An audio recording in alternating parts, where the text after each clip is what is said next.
यदि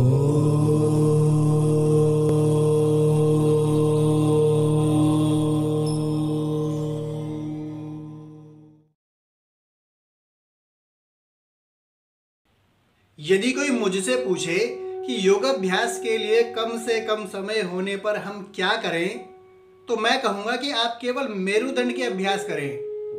5 मिनट की स्ट्रेचिंग और 3 आसन करके आप योगाभ्यास के बहुत से लाभ प्राप्त कर सकते हो। 5 मिनट की स्ट्रेचिंग में कमर और गर्दन के 4 अभ्यास हमें पर्याप्त स्ट्रेचिंग प्रदान कर देते हैं। कम से कम समय में अधिक से अधिक लाभ प्राप्त होता है।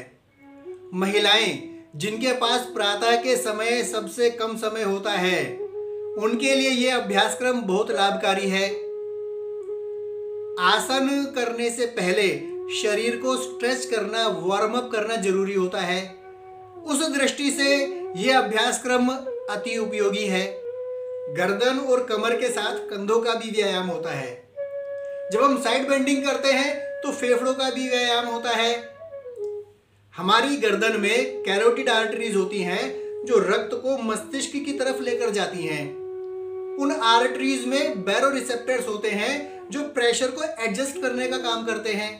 तो जब हम गर्दन के अभ्यास करते हैं तो उन बैरोरिसेप्टर्स पर भी प्रभाव पड़ता है, जिस कारण मस्तिष्क को लाभ प्राप्त होता है।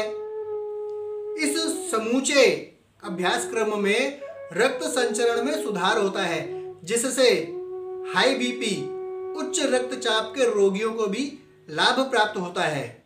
कमर के लिए 4 श्रेणी के आसन आवश्यक हैं: forward bending, backward bending, side bending और ट्विस्ट। यदि 5 मिनट की स्ट्रेचिंग में हम साइड बेंडिंग भली प्रकार से कर लेते हैं तो हम साइड बेंडिंग के आसन हटाकर बाकी 3 श्रेणियों के आसन करके भी लाभ प्राप्त कर सकते हैं।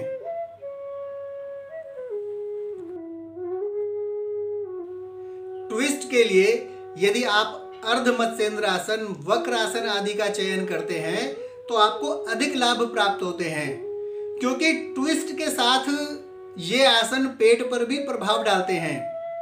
परंतु इन आसनों के लिए पेट का साफ होना और शरीर में पर्याप्त लचक होनी आवश्यक है। ऐसा न होने पर आप सुप्त कटी चक्रासन से कुछ कम मात्रा में ही सही, परंतु ट्विस्ट के लाभ अवश्य प्राप्त कर सकते हैं। नटराज आसन में सुप्त कटी चक्रासन, वक्रासन, अर्ध मत्स्येंद्र आसन से ट्विस्ट के मामले में कुछ कम प्रभाव पड़ते हैं, परंतु कमर और टांगों की नस नाड़ियों पर अलग ही स्तर के प्रभाव पड़ते हैं। प्रतिदिन केवल मेरुदंड के अभ्यास करके हम बाकी योग अभ्यासों की उपेक्षा करते रहें, ऐसा भी उचित नहीं। परंतु कम समय होने पर तो सबसे पहले मेरुदंड पर ही ध्यान देना होगा। नमस्कार, धन्यवाद।